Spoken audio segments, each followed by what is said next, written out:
We are talking today about one of my very favorite topics, books. So let's get right to it because it's going to be hard to get this all in 10 minutes. Hi, I'm Pam Barnhill, and I have helped thousands of homeschoolers build doable systems, beat burnout, and bring more joy to their homeschool day. Welcome to episode 26 of the 10 Minutes to a Better Homeschool podcast.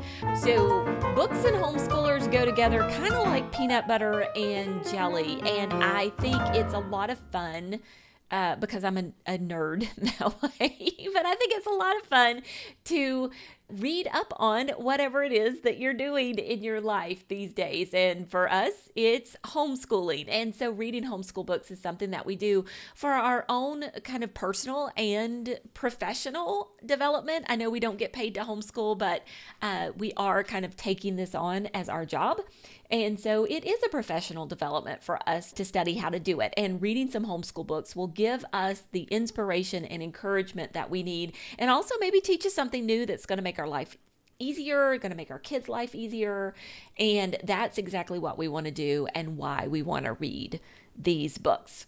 Okay, so I have a number of suggestions for you today, and these honestly are some of my favorites. Now, certainly not all of my favorites, but I tried to choose some of the ones that I felt have been most inspirational to me.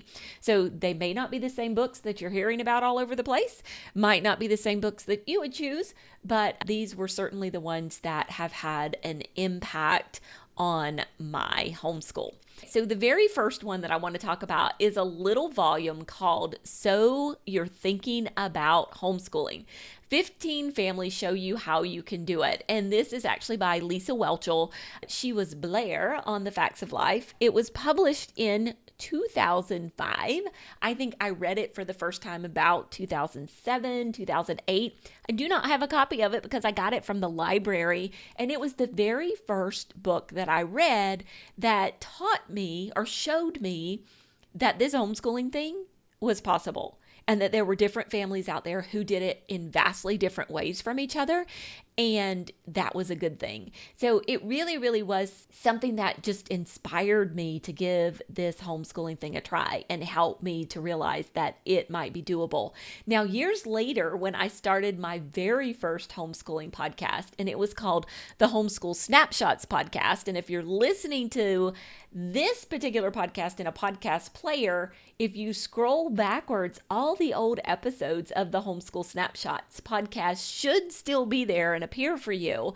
I based that podcast on this book. It was exactly the same premise that I would go and spend about 30 minutes interviewing a homeschool mom to give you a snapshot of their homeschool day. And so it was totally based on the premise of this particular book. And I really feel like I kind of carried on the legacy of this book, and the podcast became something that encouraged homeschoolers. The second book that I probably read right about the same time as So You're Thinking About Homeschooling is this one called For the Children's Sake. And this is by Susan Schaefer McCulley.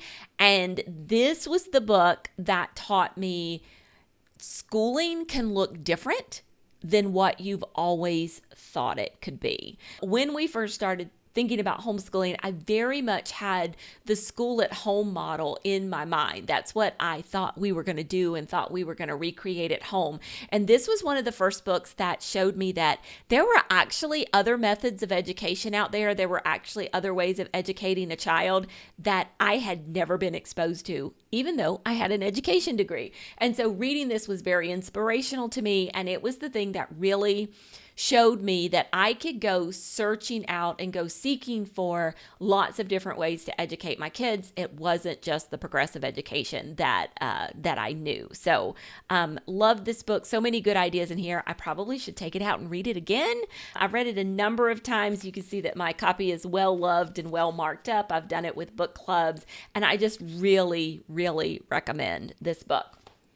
Now, the next book I want to talk about is geared more towards classical education, but I do think it's a worthy read because it is about educating humans. So this is about educating for virtue, just as opposed to educating for utility. And this copy is really well loved. I've read it any number of times. I pull it out every few years and read it again. I've used it as inspiration in a number of talks. Oh, and I should tell you the name of it. It's Beauty in the Word by Stratford Caldecott. And so I highly recommend this one if you're thinking about educating for virtue over just educating your kids so that they can get into college or get a job. Love this one. Okay, another one that I absolutely love is Mere Motherhood by Cindy Rollins. Now, this is not a philosophy book and it's not a how-to book. Instead, this is a memoir. And first of all, I love the genre of memoirs and I love Cindy Rollins. And so that's what makes this book one of my favorites. It's all about motherhood. It's all about Cindy's journey as a homeschooler. It's all about morning time and the story of how this idea of morning time got started for Cindy. And then she in turn has inspired me and thousands of other homeschool moms to do morning time in their home. And so I really, really love this little volume. It's so real. It's so raw. It's so delightful. Cindy doesn't hold anything back when it comes to being inspirational, but also being real with everyone. And once again, I've got a number of things marked up in here and dog-eared, and I've read this one more than once as well. I would be totally remiss, I've got my stack is teetering over here. I would be totally remiss if I did not mention another one of my favorites. This is Teaching from Rest. Full disclosure, Sarah McKenzie is a good friend of mine.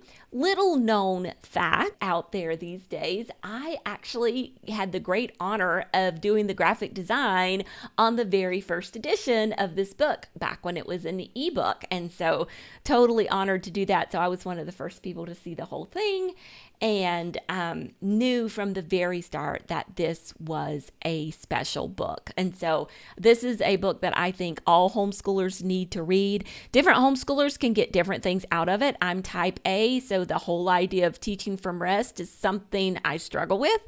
That's why I need to go back to this book again and again. But Sarah acknowledges the fact that I can bring my basket. I actually have something to contribute. I don't just have to sit back and not do anything.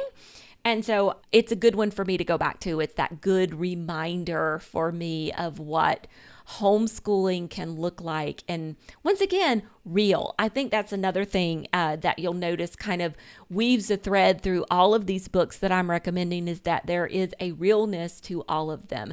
None of the pictures of what's going on in here at any time seem unattainable or just too good to be true. This is a newer book. I have not read it from cover to cover. I have only read bits and pieces of this one. And this is The Convivial Homeschool: Gospel Encouragement for Keeping Your Sanity While Living and Learning Alongside Your Kids. And one caveat, every book that I have recommended here today is from a Christian perspective. So I just want you to know that going in. For some of you, that's going to be great. And for others of you, that may influence your choices. So didn't say it at the beginning, but I do want to say it now. And this one, certainly no exception to that. This one is by my good friend, Misty Winkler, and it's kind of set up like a devotional. There are a number of short chapters in here. There are even questions that you could use with your book club. And I wanted to mention this one specifically because I think it's a really great book and it's so encouraging, but also because, back to that idea of self-study, my free homeschool community online is doing a book study of this book right now. And it's not too late to join and get in on that book study. Come to think of it, I have done book studies with all of these books. And so when I think about, why did I choose these particular books? Why did these end up being my favorites? And it very well could be because I have gone deeper into these books because I did a book study with them with my book club. Now, all of these were done with my in-person book club, but I realized that sometimes it's hard for homeschool moms to meet with an in-person book club, and that's why the online community is such a great place to connect with other homeschoolers. And so we do have the study of this one continuing on, but we also have the space in there that if you wanted to start a study of a different kind of book, you could certainly do that there. Okay, I would be remiss if I did not mention that I have also written a couple of homeschool books. So if you're looking for a read this summer, we have Better Together, which is a little handbook all about doing morning time. What is morning time? Why would you want to do it with your family? And how would you go about planning one? And then this one may be my favorite, and this is Plan Your Year. And I say this one may be my favorite because this is the exact process that I use to plan my homeschool year. And so I use it every single year. I walk through the process. Now, a lot of it's up here. I don't necessarily pull out the book and flip through it, but I do go through this process every year, and it has really made my homeschool a more peaceful place because I go through the process. So I particularly like this one.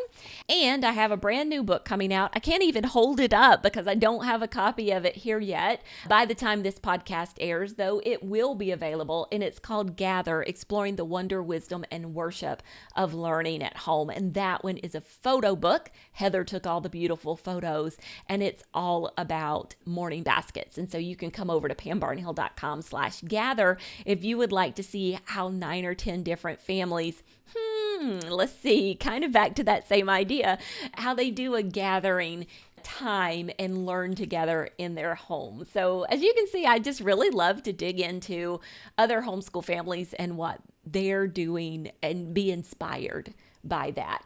So we'll have links to all of these books for you in the description down below, or if you're listening in a podcast player, on the show notes for this episode of the podcast. I'd love for you to check some of them out and tell me what you think about them.